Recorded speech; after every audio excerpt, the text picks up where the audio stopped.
मुजफ्फरपुर के चर्चित व्यक्ति हैं, समाजसेवी के रूप में जाने जाते हैं। पूर्व में विधानसभा चुनाव भी लड़े थे कांग्रेस से और प्रदेश उपाध्यक्ष के रूप में है कांग्रेस पार्टी में। किस तरह संगठन को मजबूत कर रहे हैं, संगठन को जोड़ रहे हैं, क्योंकि लोकसभा 2024 का चुनाव होने जा रहा है, उसके लिए क्या तैयारियां हैं वो बताएं। बिहार प्रदेश कांग्रेस कमेटी आगामी 2024 के चुनाव को लेकर करीब करीब अपनी तैयारी पूरी कर चुकी है। हर एक बूथ पे एक यूथ जोड़ने का नारा जो माननीय राहुल गांधी जी का आदेश था, उस आदेश के तहत कांग्रेस पार्टी हर एक बूथ पे एक यूथ को जोड़कर बूथ कमेटी की चर्चा निरंतर करते आ रही है। कांग्रेस पार्टी चूंकि इंडिया महागठबंधन के एक अहम घटक दलों में से एक है, तो बिहार में चूंकि हमारे साथ और भी 2-3 पार्टियां जो घटक दल की हैं, उनके साथ तालमेल अभी तक फाइनल नहीं हुआ है, लेकिन मुझे लगता है कि जल्दी फाइनल हो जाएगा और कांग्रेस पार्टी पूरी मजबूती के साथ जितने सीट इंडिया घटक दल देंगे उस पर लड़ेगी। और मुझे उम्मीद है कि मोदी जी का जो विजय रथ हिंदी भाषी प्रदेशों में जो चलता आया है, उसको बिहार में गठबंधन की सरकार पूरी तरह से रोकने का काम करेगी। अभी देखा जा रहा है कि 15 राज होते हुए मतलब पदयात्रा में निकले हुए हैं राहुल गांधी जी, और असम में मतलब कि जो है से मंदिर में नहीं जाने दिया जाता, वो धरना पर बैठ गए थे और उस मांग किए थे कि क्यों रोका गया, मंदिर में हम पूजा करने मतलब कि जा रहे थे। इस पर क्या कहेंगे आप? राहुल गांधी की जो यह भारत जोड़ो यात्रा है, इससे भारतीय जनता पार्टी पूरी तरह से हताश निराश हो गई है, क्योंकि लाखों की संख्या में लोगों का प्यार राहुल गांधी को मिल रहा है। आप किसी भी प्रदेश में देखें, चाहे वो असम हो, नागालैंड हो, त्रिपुरा हो, मणिपुर हो, जिस रास्ते से राहुल गांधी जी की यात्रा निकल रही है, हजारों की संख्या में महिलाएं, बच्चे सड़क पर निकल के राहुल जी को गले लगा रहे हैं, उनके साथ चल रहे हैं। उनकी लोकप्रियता से पार्टी, भारतीय जनता पार्टी इस कदर घबरा गई है कि उनको मंदिर में भी जाने से रोका जा रहा है। यह कहीं न कहीं आसाम के मुख्यमंत्री हेमंत बिस्वा शर्मा की घृणित मानसिकता दर्शाती है कि आप राहुल गांधी जैसे बड़े नेता को कामाख्या मंदिर या किसी मंदिर में जाने से रोकते हैं, या अपने भावना की अभिव्यक्ति को रोकने की आज़ादी जो संविधान बनाते टाइम बाबा भीमराव अंबेडकर जी ने जो दिया था, उसको रोकने का प्रयास भारतीय जनता पार्टी कर रही है।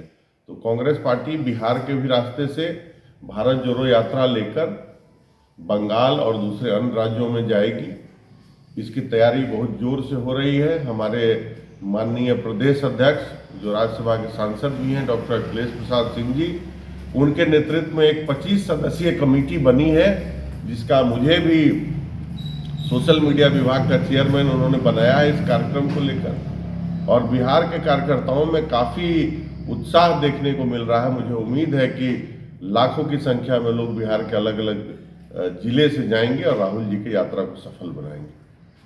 तो मुजफ्फरपुर के कार्यकर्ता लोग की मांग उठ रही है कि 2024 के लोकसभा के चुनाव में मुजफ्फरपुर से उम्मीदवार हो, कांग्रेस के उम्मीदवार हो। इस पर क्या कहेंगे?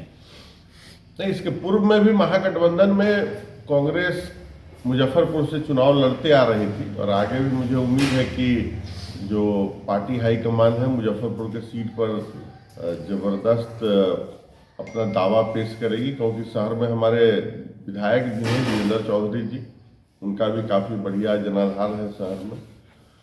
तो मुझे उम्मीद है कि अगर मुजफ्फरपुर की सीट कांग्रेस के कोटे में आती है लोकसभा चुनाव में, तो यहाँ पार्टी जीतकर अपने जो भी उम्मीदवार होगा उसको लोकसभा भेजने का काम करेगी। इंडिया जो गठबंधन बनी है, विपक्ष के लोग कह रहे हैं कि इंडिया का नाम क्यों दिया गया, इस पर क्या कहेंगे?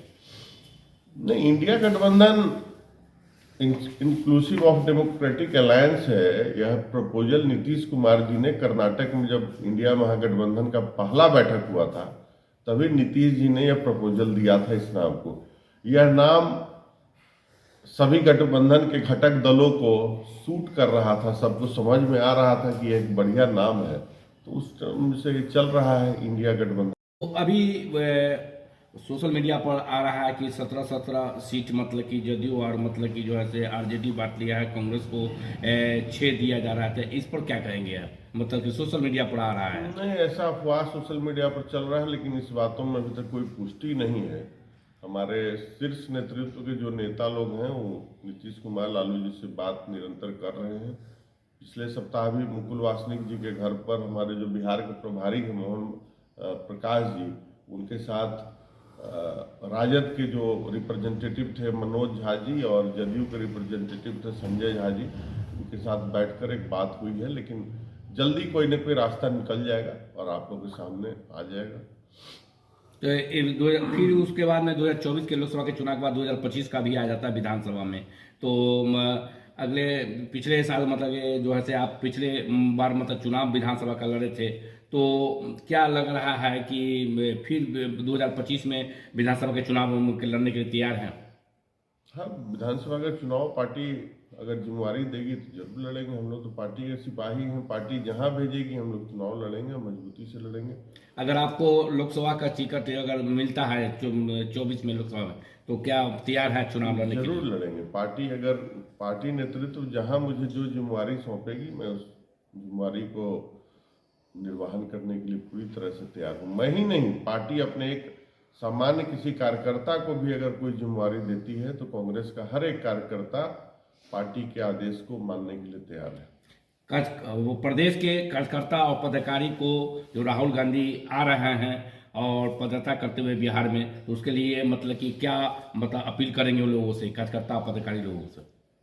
पत्रकार बंधुओं से हम यही अपील करेंगे कि राहुल गांधी जी की यात्रा को आप लोग बढ़िया कवरेज दें। और मेरी अपील है तमाम कार्यकर्ताओं से कि बिहार के अलग अलग जिला में जो भी कांग्रेस के कार्यकर्ता हैं या वैसे लोग जो इस सरकार से त्रस्त हैं, महंगाई से, बेरोजगारी से, संविधान की रक्षा करना चाहते हैं जो लोग, वैसे सारे लोग से अपील करेंगे कि वो सब आए और राहुल गांधी जी की जो यात्रा जो 29 तारीख को बिहार के पूर्णिया से होते हुए जा रही है उस यात्रा में शामिल हो। 30 तारीख को पूर्णिया के रंगभूमि मैदान में राहुल जी का एक बड़ा सा कार्यक्रम होने जा रहा है। उसमें मेरी अपील है कि लाखों की संख्या में लोग आए और राहुल जी के भाषण को सुने और कांग्रेस के भारत जोड़ो यात्रा में शामिल हो। परिचय बताएं। मेरा नाम संजीव सिंह है और मैं पार्टी का प्रदेश उपाध्यक्ष हूँ। इसके पहले भी प्रवक्ता रहा हूँ पार्टी का और सोशल मीडिया का चेयरमैन था। गणतंत्र दिवस की ढेर सारी शुभकामना तमाम बिहारवासी एवं तमाम देशवासियों को। मेरी ढेर सारी शुभकामना गणतंत्र दिवस की।